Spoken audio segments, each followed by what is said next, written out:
मुद्दे कवर करते करते हम पहुंचे गांडिया विधानसभा। ये कल्पना सोरेन की विधानसभा है, जहां इनसे पहले सरफराज अहमद सांसद थे।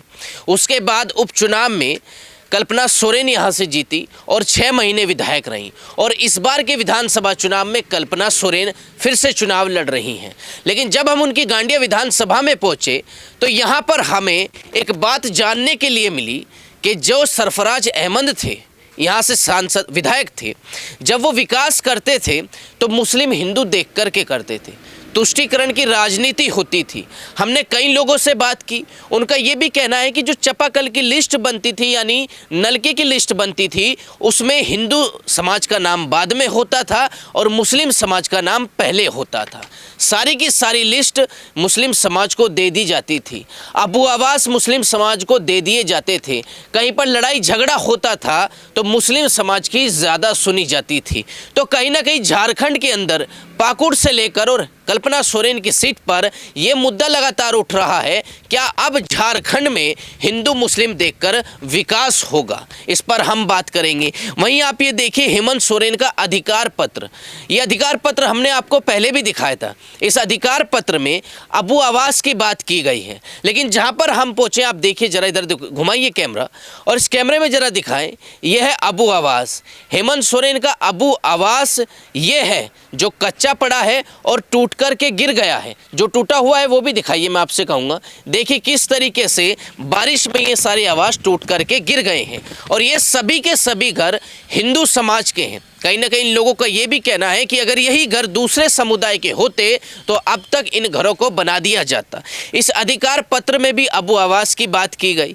वहीं इस अधिकार पत्र में महिलाओं को 2500 रुपये देने की बात की गई, और कई दावे इस अधिकार पत्र में हेमंत सोरेन के किए गए। इस पर बातचीत करेंगे। तो यहाँ पर हमने इन लोगों को कुछ इकट्ठा किया है और इनसे जानेंगे क्या यहाँ पे जो सरफराज अहमद हुआ करते थे वो हिंदू मुस्लिम देख कर के विकास करते थे, और क्या इस बार अगर कल्पना सोरेन जीतती हैं तो क्या जेएमएम की इस सरकार में जो एक बार नारा लग रहा है कि एक ही नारा हेमंत दोबारा, अगर हेमंत दोबारा आते हैं तो फिर से हिंदू मुस्लिम देख करके विकास किया जाएगा? ये सभी वो हिंदू महिलाएं हैं, हिंदू लोग हैं जो आज भी सरकार की योजना को लेकर तरस रहे हैं। आप देखिए हाल इन घरों का। क्या ऐसे घरों में आप रह सकते हैं? क्या इस घर को हेमंत सोरेन विकास कहेंगे? क्या नाम है आपका? जी मेरा अजीत कुमार है। अजीत राणा। अजीत राणा जी। अजीत राणा जी, ये बताइए कि जेएमएम के यहाँ से विधायक रहे पिछले 5 साल सरफराज अहमद, उसके बाद कल्पना सोरेन यहाँ से विधायक रहे, इस बार फिर चुनाव लड़ रही है। कुछ भेदभाव को घटना सुनने को मिली है, क्या होता था यहाँ? जी पूर्व यहाँ पे आप देखेंगे कि 5 वर्षों तक सरफराज अहमद विधायक रहे, लेकिन चुनाव तो होते हैं, और चुनाव वो तो इसके पहले भी विधायक थे, लेकिन अगर देखा जाए तो हिंदू और मुसलमान का पूरा भेदभाव उनके अंदर है। अगर आप उनके पास कोई भी समस्या लेकर के जाएंगे तो सीधे कहेंगे कि आप हिंदू हो, आप मुझे वोट नहीं देते हो, हमको तो वोट आदिवासी मुस्लिम इस तरह से मुझे वोट मिलता है, इसलिए मैं आपका काम नहीं करूंगा। यह समस्या लगातार चलते आ रहा है। लोगों ने बार बार मतलब विश्वास करके उन्हें जिताया भी, लेकिन हिंदू मुसलमान का उनके अंदर भेदभाव बसा हुआ है और कभी निकलने वाला नहीं है। कभी निकलने वाला नहीं है। उसके बाद कल्पना सोरेन आई फिर। जी कल्पना सोरेन तो यहाँ पे मुख्यमंत्री का चेहरा बनकर आई हुई थी, और लोग उस पर भी भरोसा जताएं, उन्हें भी बहुमत दे करके जिताया। पर 4 महीनों तक अगर आप देखेंगे तो वह पूरी गहरी नींद में सोई हुई थी। अगर वो जीत के गए थे तो उनके लिए एक मतलब बहुत ही अवसर भी अच्छा था और काम करने का मौका था, लेकिन उनके मन में भी लगता है कि काम करने की इच्छा नहीं थी। इसलिए लोगों को 4 महीने के बाद फिर नज़र पड़ती है सिर्फ चुनाव में, उसके बाद काम कहीं कुछ दिखाई नहीं देता है। कोई काम नहीं दिखाई दिया। अच्छा, ये जो आवास दिख रही हैं अबू आवास में नहीं बनी है आवास? जी अबू आवास में बिल्कुल उपेक्षित किए जाते हैं हिंदू के गांव। यहाँ पे आप देखेंगे यह हिंदू गांव है, और जहाँ यहाँ पे कुछ माइनॉरिटी भी है, मुसलमान भी है, लेकिन उन लोगों को आवास मिला हुआ है। एक छोटी सी संख्या में यहाँ पे इस गाँव में मुसलमान रहते हैं, लेकिन अगर 10 घर है तो 5 घरों को आवास दिया जा रहा है, लेकिन यहाँ पे ऐसा हिंदू को एक भी आवास के नाम पर ना दिया जा रहा है और ना मिलने वाला है। यह चीज़ हम लोग जान चुके हैं। ये चीज़ आप जान चुके हैं, लेकिन ये तो आरोप लगाते हैं भाजपा की भाजपा हिंदू मुस्लिम कर रही है, बटोगे तो कटोगे नारे देती है भाजपा बटोगे तो कटोगे, यह एकदम स्पष्ट दिखता है कि जिस तुष्टीकरण की राजनीति उन्होंने की है हिंदू और मुसलमान की, भाजपा ने नहीं की है। लेकिन हाँ, हम सबों को अब सजग और जागरूक होने की आवश्यकता है, क्योंकि अगर हम लोग बटेंगे तो ज़रूर कटेंगे। कि भारतीय जनता पार्टी और जो मोदी जी ने काम किया है, यह किन्हीं को देखते हुए काम नहीं किया है, सभी को लाभ दिया है, चाहे हिंदू हो या मुसलमान हो, आवाज़ सभी को दिया है। सभी को आवाज़ दी है। तो हेमंत सोरेन ने 5 साल किया क्या? आपके पाकुड़ की बात करें, वहाँ पे हिंदुओं की स्थिति ख़राब है, पत्थरबाजी होती है, हिंदू समाज के जो यात्रा निकलती है, उसके बाद आपको योजनाओं का लाभ भी नहीं मिलता है। इतना भेदभाव क्यों हो रहा है यहाँ पर? ये भेदभाव उन लोगों के जहन में बैठा हुआ है, मानसिकता है। वो मुट्ठी भर वोट बैंक के लिए राजनीति करते हैं, उनकी गद्दी और सत्ता चाहिए, इसलिए तुष्टीकरण की राजनीति है। अगर उनके अंदर विकास की मंशा होती, मन में अगर विकास करने की इच्छा होती, तो वह तुष्टीकरण और भेदभाव नहीं रखते। आज जिस प्रकार यहाँ पे भेदभाव होते हैं कि सभी यहाँ पे जितने भी हिंदू समाज में रहने वाले डरे हुए और सहमे हुए कि फिर अगर उनकी सरकार भी आएगी तो हमको लगता है कि उनका वर्चस्व बढ़ेगा और लगातार जो है सो यहाँ पे उपेक्षित भी किया जाएगा और दबाया जाएगा और कुचला जाएगा। दबाया जाएगा, कुचला जाएगा। आपका क्या नाम है भाई साहब? आगे आइए थोड़ा। क्या नाम है? मेरा नाम मसूदन सिंह है। मेरा नाम मसूदन सिंह। मसूदन सिंह जी। मसूदन सिंह जी, आप बताइए ज़रा, जो ये कह रहे हैं कि यहाँ पे भेदभाव होता था जब सरफराज अहमद यहाँ से विधायक थे, आपको क्या लगता है? कहना इनका सही है, विधायक तो रहे लेकिन हमारे यहाँ कोई विकास नहीं किए, और जब विकास का बातें करते हैं तो बोल घुसपैठी का बात करते हैं, और कोई योजना हम लोग को देता ही नहीं है। मुखिया पंचायत में जाइए, बोलता है घुस देना होगा। ब्लॉक में जाते हैं तो वही बात बोलती है, जो बोल घुस देने होगा, 5,000 दीजिए तब तेरा काम अवकाश होगा, 15,000 अवकाश में घुस मांगता है। तो हम लोग को तो कोई योजना ही नहीं दे रहा है। कोई योजना नहीं दी जी। पिछले 5 सालों में कोई भी योजना आप तक नहीं पहुँचाई? नहीं। नहीं पहुँची। आपका क्या नाम है भाई साहब? विक्रम कुमार राय। विक्रम कुमार राय। हाँ जी। आप बताइए विक्रम कुमार राय जी कि फिर से कल्पना सोरेन आ रही हैं। कल्पना सोरेन नहीं आएंगी इस बार। हाँ? नहीं आएंगी। चुनाव तो लड़ रही है ना यार? लड़ रही हैं लेकिन नहीं आएंगे। क्यों, क्या कारण? कारण है वो भेदभाव करती हैं। क्या भेदभाव? भेदभाव कर रही हैं। हमारे यहाँ मुस्लिम 10 घर हैं, ठीक है। हमारे यहाँ मुस्लिम ज़्यादा दूर पे नहीं, हल्का दूर पे सटा हुआ है, वो 10 घर हैं, उनके लिए टंकी दिया गया है। हमारे यहाँ 50 घर 60 घर हैं हिंदू, खाली हम लोग के एरिया में, वहाँ पे एक भी टंकी नहीं दिया हुआ है, ना एक चापाकल दिया हुआ है, ठीक है। और हो गया जैसे कि मान लीजिए कोई हम लोग का पर्व त्यौहार रहा तो मतलब इतना लाउड में बजाते हैं ना, रात में ये सॉन्ग हो जाए या कुछ भी हो गया, मतलब रात में अगर बोलने भी जाए कि भैया थोड़े धीरे से बजाइए तो बोलता है आपका भी पर्व हम लोग रोकने थोड़ी जाते हैं, आप काहे रोकने, मतलब रोकने थोड़ी आ रहे हैं, आपको बोले थोड़ा धीरे बजाइए। उसमें भी ये होता है। प्लस आप बोल रहे सरफराज अहमद हमारे यहाँ 5 साल में ये रहे हैं, क्या बोलते विधायक रहे हैं, उन्होंने कुछ भी नहीं किया आके। जब तक चुनाव होता है तभी वो चेहरा दिखाते हैं, उसके बाद से 5 साल में एक बार दर्शन नहीं देने आए हैं यहाँ पे। उनको कम से कम एक बार आके देखना चाहिए कि कैसा है नहीं है, वो देखने तक नहीं आए हैं। कम से कम आके उनको देखना चाहिए, एक बार देखना चाहिए आए। हाँ। अच्छा, जब उसके बाद कल्पना सोरेन आई तब भी ये भेदभाव चलता रहा? कल्पना सोरेन को आई तो 4 महीना हुआ है इस पर। वो जब चुनाव होता है तभी बूथ बूथ पे जाके घूमती हैं। चुनाव के बाद एक बार भी देखने नहीं आई है गांव में, एक बार भी वो मतलब देखने के लिए नहीं आई कि कहाँ पे कौन हमको वोट दिया है नहीं दिया, गली कुछ जाके देखे कि बना है या नहीं बना है, चापा नल आया है या नहीं आया है, एक बार भी नहीं आया है। एक बार भी नहीं आई है यहाँ पे। यहाँ पे बिजली का मीटर लगा हुआ है जिसका भी है, आप ये बताइए, ये दावा करते हैं कि आपने बिजली बिल माफ़ कर दिया है और फिर अब दोबारा इसमें अपने अधिकार पत्र में लिखा है कि हम 200 यूनिट बिजली फ्री देंगे। बिजली जैसे उन्होंने तो लिख तो दिया कि बिजली फ्री है, ठीक है, लेकिन जब बिजली चेक करने के लिए जब आता तो वो सीधे बोलते कि 25,000 हो गया, 30,000 हो गया। तो बिजली बिल जब माफ़ हो गया तो कैसे मीटर दिख रहा है कि 25,000 हो गया बिल आपको भरना पड़ेगा? आखिर जब माफ़ किए हैं तो माफ़ पूरी तरह से होना चाहिए ना। अभी जब बिजली बिल पे करने जाएंगे बोलेंगे 25,000 रुपये आपका बाकी किराया है, वो देना पड़ेगा, तो कहाँ बिजली बिल माफ़ हुआ है? बिजली बिल माफ़ ऐसे थोड़े होता है, पूरे तरह से बिजली में माफ़ होना चाहिए। हुआ कहाँ है बिजली बिल माफ़? बिजली बिल माफ़ नहीं हुआ। रोजगार का दावा कर रहे हैं, पहले 5 लाख रोजगार का दावा किया था, इस बार इस अधिकार पत्र में 10 लाख रोजगार का दावा किया। पिछली बार तो 5 लाख आया ही नहीं है ना, ठीक से 50,000 आया है। आपका उत्पाद सिपाही 2 बार भराया गया, दोनों बार का फॉर्म रद्द हो गया। तीसरा बार आया तो 6 महीने के बाद दौड़ आया, दौड़ के बाद अभी फिर शांत हो गया है। और ये सॉरी इस दौड़ में कितने आदमी का जान चला गया है और ना कुछ हो रहा है उस पर सुनवाई, ना और कुछ होने वाला है, कुछ नहीं होने वाला है। 5 साल में उन्होंने बोला था कि रोज़गार देंगे, एक भी रोज़गार नहीं आया है। और बोल रही थी बेरोजगार जैसे पढ़े लिखे युवक हैं जिसका ग्रेजुएशन फाइनल हुआ है उनको 5-5 हज़ार रुपया बोले थे कि बेरोजगारी भत्ता मिलेगा, वो भी नहीं मिला है। कम से वो तो मिलना चाहिए ना। उन्होंने 5 साल में कुछ नहीं किया, बस अपना जेब भरा है और कुछ नहीं किए हैं वो। अच्छा, जैसे कई वीडियो ऐसे वायरल हो रहे हैं कि भाई हिंदू समाज अगर इन विधायकों के पास, जो मुस्लिम विधायक बन जाता है, सांसद बन जाता है, उनके पास जाते हैं कि हमें योजना का लाभ दीजिए, तो मना कर देते हैं कि आप हिंदू हैं। मना तो होता है, बिल्कुल होता है, एकदम होता है। मान लीजिए अगर कहीं गलती से आपस में अगर लड़ाई हुआ केस वगैरह भी होता है तो इनका पहुंच सीधा विधायक से रहता है। विधायक से जाके वो कुछ ना कुछ तो मैनेज करवा लेते हैं। हमारा किसके पास, हम किसके पास जाएँ? ना हमारा विधायक है, ना मुखिया है, ना और कुछ है। हम किसके पास जाएँ? उनका है, वो वहाँ से मैटर शांत करवा लेते हैं। हम किसके पास जाएँ?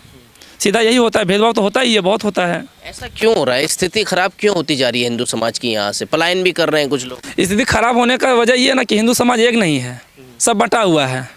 कोई JMM में है, कोई RJD में, हर जगह पे कहीं ना कहीं फैला हुआ है। सब एक होगा तब ना, एक है ही नहीं हिंदू। हमारे गांव में भले 100 घर हिंदू है, 50 भी JMM में, 50 BJP में है। सब एक होंगे तभी तो होगा, एक होते ही नहीं है। नहीं। हेमंत सोरेन का तो फिक्स है कि आधा पूरा मुस्लिम वोट उन्हीं को मिलेगा, आदिवासी का वोट उन्हीं को मिलेगा। बचा हुआ है ये क्या बोलते फॉरवर्ड कास्ट, फॉरवर्ड का हिंदू हो गया। पैसा वैसे दे के आधा उधरा ले रहे हैं कि मान लिया आधा तो मेरा मुस्लिम और ये क्या बोलते आदिवासी तो मिलेगा ही, बाकी जो बचा कुचा वोट है हिंदू से हमको मिल ही जाएगा, तो हम तो वैसे ही बहुमत का सरकार बनाएंगे। बस योगी जी आए हैं, नारा देते हैं बटोगे तो कटोगे। बिल्कुल सही नारा। ये नारा क्या लगता है आपको? इस नारे बिल्कुल सही नारा है, बटेंगे तो कटेंगे। अभी हम लोग मान लीजिए अगर हिंदू सब एक नहीं होते हैं तो अभी जो हमारे के यहाँ 10 घर मुस्लिम है, पहले 5 घर था, अभी 10 घर हो गया है। और बाहर से बहुत मुसलमान आके बसे हैं, लेकिन हम लोग कुछ पूछ नहीं सकते आके, ना कुछ बोल सकते हैं। सीधा बोलेगा आप होते कौन है पूछने वाले, सीधा ये पूछेगा। और हम लोग के यहाँ पहले 5 घर था, अभी मुसलमान देखिए कितना जाके हो गया है, पूरा एक गढ़ बना लिया है मुस्लिम का। तो बढ़ते हैं तो कुछ दिक्कत करते हैं कि यानी चलिए एक गढ़ बना लिया है, तो वो गढ़ जब बन जाता है उसके बाद दिक्कत क्यों पैदा होती है? दिक्कत पैदा होती है, मान लीजिए कभी इंडिया पाकिस्तान का मैच रहा या फिर इंडिया हार गई तो वो क्या है कि बम फोड़ते हैं, पटाखे फोड़ते हैं, पूरा बम पटाखा फोड़ते हैं वो। ऐसा भी होता है जब इंडिया पाकिस्तान जैसे वर्ल्ड कप होता है? हुआ, इस बार ही हुआ है। इस बार जब इंडिया हारी थी उस समय ये बम फोड़ रहे थे पूरा, तो हम लोग सुन के भी बर्दाश्त करते, क्या बोल सकते हैं हम लोग को? वो लोग का भी हक है, हम लोग का भी हक है, वो लोग का मर्जी जो कुछ करे, हम लोग भी क्या बोल सकते हैं उसमें। अच्छा, कभी स्पीकर की भी बात आती है? अभी हम जिस गांव में गए हैं अजान की आवाज़ तो साफ आती है। हाँ, अजान की आवाज़ आती है। हम लोग तो पहले क्या छोटी सी मस्जिद थी, मिट्टी का था, तो पहले सब ऐसे ही नमाज खाली जाके माइक में नहीं देते थे। अभी क्या हुआ, हम ही लोग की मदद से, हम ही लोग का मतलब कुछ जो हिंदू है हम लोग के गांव के, वही लोग जाके सपोर्ट कर दिया वहाँ जाके, तो लोगों ने मस्जिद बना लिया। अब मस्जिद बना लिया तो अजान देते हैं।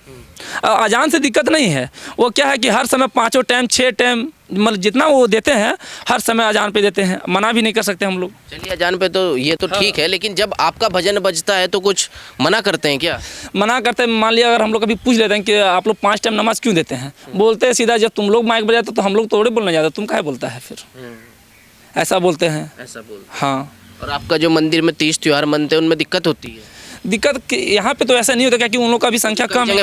कई जगह पत्थरबाजी हुई है। यहाँ पे तो ऐसा माहौल नहीं है, कई उन लोग का भी संख्या यहाँ पे कम है, लेकिन आने वाले समय में बढ़ जाएगी तो हम लोग को दिक्कत हो सकता है। कभी सरफराज अहमद ने इस चीज़ पे ध्यान नहीं दिया? ना, कभी नहीं। एक बार भी 5 साल में एक बार देखने तक नहीं आए हैं, देखने भी नहीं आए एक बार भी देखना। आपका क्या नाम है? चिंतामन सिंह। चिंतामन सिंह जी। चिंतामन सिंह जी, आप बताइए, ये जो सरफराज अहमद जी यहाँ से विधायक थे, कुछ विकास वगैरह किया आपके? नहीं किया है, कुछ नहीं किए हैं। कोई विकास नहीं किया? कोई विकास नहीं किया, मकान सड़क कुछ नहीं बनवाया? कुछ नहीं बनवाया। बोले कि हमको वोट नहीं दिए हैं हिंदू लोग, कहाँ से बनाएगा। अरे आइए ना, आप लोग कहाँ जा रहे हैं? आपको इधर आइए, सब के सब इधर आइए, महिलाओं से बात करेंगे। इधर आइए, क्या नाम है आपका? आपका क्या नाम है? मेरा गुड़िया देवी। गुड़िया देवी। आप बताइए गुड़िया देवी जी, सरकार में 5 साल में कोई सुविधा वगैरह मिली? कुछ नहीं मिला है, हम लोग को कुछ नहीं मिला है। नीचा दिए थोड़ा। कोई विकास नहीं हुआ? कुछ नहीं। ये मकान आपका है? हाँ। तो आपको आवास में मकान भी नहीं मिला? नहीं, कुछ नहीं मिला है, हमको सरकार का कोई लाभ नहीं मिला है, कुछ नहीं मिला है। हम लोग तो अब चाह रहे हैं कि अगर वोट ही मत देंगे हम लोग, कोई भी आए, कोई सरकार को जिताना ही नहीं है। हम लोग को कोई लाभ मिलेगा तब ना जिताएंगे, लाभ ही नहीं मिलेगा जिता के क्या फायदा। हम लोग वोट ही नहीं देंगे। वोट नहीं देंगे? नहीं। किसी भी पार्टी को वोट किसी को नहीं देंगे, कोई भी जीता हम लोग को क्या फायदा है। जीत जाने, अभी नहीं जीता है इसलिए घर घर में आ रहा है, गांव गांव में आ रही है सब कोई, और जीत जाने के बाद कहीं तो मिलेगा नहीं वो सब। मुखिया के पास बोलने जाते तो बोलता नंबर पर मिलेगा, नंबर आएगा तब तक वो फूट गया, कहाँ रहेंगे। तब जब सरकार को आना चाहिए देखने कि कहाँ किसका बन रहा है, कहाँ कोई रह रही है, झोपड़ी बना के रह रही है, कहाँ घर बना है, कहाँ रहेंगे। तब हम झोपड़ी में रहेंगे और सरकार को जिताने जाएंगे। क्यों जाएंगे सरकार को जिताने जब कोई लाभ नहीं है तो? नहीं है, नहीं जाएंगे। ये टूटा फूटा आपका मकान है उधर है? हाँ। कब टूटा था ये? बरसात के समय में। बरसात में? हाँ, मुखिया के पास भी गए कि मेरा माँ के नाम से आया है कॉलोनी, देखिए जी बोलने आया है, नहीं मिला वो। नहीं कुछ नहीं मिला। अच्छा, आपको पता है आपके यहाँ से विधायक कौन है? खुद मुख्यमंत्री जी की पत्नी है कल्पना सोरेन। कोई भी है, कल्पना सोरेन रहे तो कोई भी रहे, हम लोग को कोई लाभ नहीं मिला, किसी को वोट नहीं देंगे हम लोग। हाँ, मोदी जी ने कुछ दिया, कुछ विकास की? कुछ नहीं, हम लोग को कोई लाभ सरकार का नहीं मिला है, कोई लाभ किसी का, मोदी या कोई भी है, किसी का लाभ हम लोग को कुछ नहीं मिला है। क्या दिक्कत होती है इन मकानों में रहने में? बरसात में पानी चूता है घर में, बैठे रहते रात भर, पानी चुएगा तो नहीं बैठल रहना पड़ेगा, कैसे रहेंगे, बैठे रहते हैं। देखिए टूट गया अभी बरसात में, कहाँ रहेंगे हम लोग। अच्छा, कभी गए नहीं आप अपने विधायक जी के पास, जो आपके यहाँ की विधायक हैं कल्पना सोरेन? कभी मिली नहीं है? मिली आके आप? नहीं, कभी नहीं। मुखिया पास एक बार दो बार गए, बोला कि नाम आएगा उसमें मिला जाएगा, तो घर टूट गया तो नाम आएगा, कब आएगा नाम? खुद से नहीं बना पा रहे हैं? नहीं, पैसा उतना रहेगा तब ना बनाएंगे। क्या काम करते हैं आपके पति? फर्नीचर वाला काम करते हैं। तो उसमें इतना पैसा नहीं आ पाता कि मकान बना? नहीं, उतना आता तो सरकार के पास क्यों उतना झुकते, मुखिया पास क्यों जाते? पैसा रहता तो जिसके पास पैसा वो बना रहे हैं, हम लोग के पास नहीं है इसीलिए मिट्टी वाला में रह रहे हैं। मिट्टी वाला में? हाँ। अच्छा, जैसे अभी भाई लोगों ने बताया कि यहाँ पे भेदभाव होता है इसलिए मकान नहीं मिल रहे हैं, कि भाई मुस्लिम समाज का अगर घर होता किसी समुदाय का तो जरूर मिलता। तो वो सब का मिल रहा है, मियाँ में देख रहे कि बहुत कोई का आया है, हम लोग का नहीं आया है, और यहाँ जिसका देखते कि पक्का है उसका आ रहा है, जो झोपड़ी में रह रही है उसका नहीं आ रहा है। उसका नहीं आ रहा? नहीं। तो आपने फार्म भरा था? हाँ, कितना बार। राशन मिलता है? हाँ, राशन मिलता है। और 1000 रुपये? कुछ नहीं। वो भी नहीं मिलता? नहीं, वो तो कह रहे हैं हेमंत सोरेन हमें 1000 रुपये दे रहे हैं, मैया सम्मान योजना दे। नहीं मिलता है हमको। ये जो अधिकार पत्र है ना, इसमें देखिए दावा कर रहे हैं महिलाओं के लिए कि बोलने से क्या होगा, दिसंबर से 2500 रुपये देंगे। सुनिए पहले महाराज, बोलने से क्या होगा, हर एक महिला को मिलना चाहिए। कुछ महिला को मिल रहा है, कुछ महिला को नहीं मिल रहा है, इसमें क्या फायदा? सब में मिलना है तो सब महिला को दीजिए, एक भी महिला नहीं छूटना चाहिए। आधा कोई का दे रहे हैं, आधा कोई का नहीं छोड़ दे रहे हैं, उसमें क्या फायदा? हमको तो सिर्फ जानते हैं सरकार का 25 पैसा तक नहीं जानते हैं। कोई सरकार को जिता के कोई फायदा नहीं है, किसी का वोट नहीं मिलेगा। किसी का वोट नहीं? नहीं, हम लोग वोट देबे नहीं करेंगे, वोट दे के क्या फायदा। देखिए, ये इस क्षेत्र की स्थिति है जहाँ से खुद कल्पना सोरेन विधायक हैं। क्या नाम है आपका? गोविंद राणा। गोविंद राणा। गोविंद राणा जी, आप बताइए, जहाँ से खुद मुख्यमंत्री जी की पत्नी चुनाव लड़ती है, वहाँ पर ये स्थिति है कि लोगों के मकान गिरे हुए हैं और उन्हें नहीं मिल रहा है। नहीं मिल रहा है, नहीं मिल रहा है, दे ही नहीं रहा है, बहुत दौड़ाते हैं और उस पर भी नहीं मिल रहा है। तो कोई विकास नहीं किया कल्पना सोरेन? कोई विकास कल्पना सोरेन के आगे वाला था विधायक, वो भी कुछ नहीं किए हैं। सरफराज अहमद कुछ नहीं किया सरफराज अहमद। खाली यहाँ देखते हैं कि मुस्लिम कहाँ है, बस मुस्लिम का पहले हो जाता है, हम लोग को कोई रद्द हो जाता है, वहाँ जैसे पड़ रह जाता है, कागज फॉर्म पड़ रह जाता है, कुछ विकास नहीं, केवल मुस्लिमों को दे, खाली मुस्लिम का। क्योंकि जब उनके मकान बन रहे हैं तो आपके भी बनने मैंने चाहिए। ये मैंने कम से कम एक आदमी को 5 बार मिला है, वो लोग को 5 बार, एक नाम से 5 बार मिला है। और देखिए नल कैसा लगा हुआ है ऐसे, और हम लोग को पानी वहाँ से लाते हैं, कोई यहाँ से लाते हैं, कोई यहाँ से लाते हैं, से पानी लाते हैं, पानी नल बना हुआ है, टंकी बना हुआ है, सब सप्लाई तो देना चाहिए ना। पानी का तकलीफ हो रहा है, सब चीज का तकलीफ हो रहा है, तो वोट क्यों देंगे? कहाँ से लाते हैं पानी? दूर से जाके लाते हैं। कहाँ जाना पड़ता है? वहाँ उधर क्या बोलते हैं, वहाँ जाते हैं। आधा किलोमीटर से पानी लाता है पीने के लिए। और उन लोगों को टंकी मिला? वो लोग को टंकी की नल यहाँ से वहाँ तक लगा हुआ है, मैंने 25 गो नल लगा हुआ, 25 गो एक साथ नल लगा हुआ है। वो लोग को तो पानी को दिखते नहीं। तो आप कभी गए नहीं उन लोगों के पास, सरफराज अहमद के पास, कि जब आप उनको दे रहे हैं तो हम भी तो आपके वोटर हैं? उनका सुनिए, उनको पास एक बार हम गए थे जिस समय लॉकडाउन था, हमारा लड़का था बाहर में, तब उनको साइन कराने गए थे। बोले थे कि हमको साइन कर दीजिए, तब बोला कि अभी नहीं होगा। तो मुस्लिम वहीं खड़ा था, सबका साइन कर दिया। हाँ, वो जो डीसी ने कहा था कि डीसी से साइन करा बाहर से लाने वास्ते, तो एसडीओ पास गए, डीसी पास गए, तो वहाँ साइन कर दिया, तब हम लाए। वो था यूपी में। अच्छा, कल्पना सोरेन फिर से यहाँ चुनाव लड़ रही है, आपको क्या लगता है अगर फिर से कल्पना सोरेन विधायक बनती हैं तो इसी तरीके का भेदभाव होगा? देखिए, पैसा जोर से जो जीत जाए हैं, लेकिन हम लोग वोट नहीं देंगे उनको। क्यों नहीं देंगे? वो माना मुस्लिम को ज़्यादा देखते हैं, मुस्लिम को, हिंदू लोग को एकदम एक साइड कर देते हैं। ये झारखंड में क्या माहौल बनता जा रहा है हिंदू मुस्लिम? ये मुस्लिम, जैसे मुस्लिम को यदि साथ नहीं करेंगे तो जीत नहीं सकेंगे, मुस्लिम को साथ नहीं करेंगे तो जीत नहीं सकेंगे। आदिवासी तो देंगे नहीं, आदिवासी उतने हैं कि वो जीत नहीं सकेंगे, इसीलिए साथ करते हैं। ये जो अधिकार पत्र है इसमें दावा करते हैं, किसान हैं आप? हाँ, किसान है। देखो, किसानों को 0% ब्याज दर पर कृषि ऋण उपलब्ध कराया जाएगा, ये बोल रहे हैं मंसूर। कुछ नहीं मिला। पिछले 5 सालों में दिया कुछ नहीं दिया है, कभी घोषणा सब फेल हो गया है। सभी घोषणाएं फेल है। सबसे पहले जब चुनाव के पहले उन्होंने कहा था कि 5 लाख युवाओं को रोजगार देंगे, नौकरी देंगे, लेकिन एक भी किन्हीं को दिया नहीं। बेरोजगारी भत्ता देंगे, नहीं दिया। जेसीसी सीजीएल पेपर हुआ भी तो वह लीक हो गया। आखिर इन मामलों को देखें तो झारखंड में काम बिल्कुल हुआ ही नहीं, और यह इनसे संभव ही नहीं है, काहे कि इनकी मंशा नहीं। इनके जितने भी घटक दल और जितने भी एनडीए सरकार, जितने भी गठबंधन है, सभी जो है भ्रष्टाचार में लिप्त हैं। अभी देखिए आलमगीर आलम जेल, ये भी जेल गए 5 महीने के लिए। आखिर जेल गए, जेल से छूटने के बाद आते हैं और इनकी पत्नी रो रो कर कहती है कि भाजपा ने भेज दिया है, मोदी जी ने भेज दिया है। आखिर हम लोग पूछना चाहते हैं कि 5 महीने के लिए आप गए, आखिर बुरे काम किए होंगे, चोरी किए हैं, पत्थर का मामला हो, चाहे कोयला का हो, चाहे ज़मीन का मामला हो, सीबीआई ईडी आपके पीछे लगा, आपको जेल भेजा, आखिर आपने किया होगा तभी तो।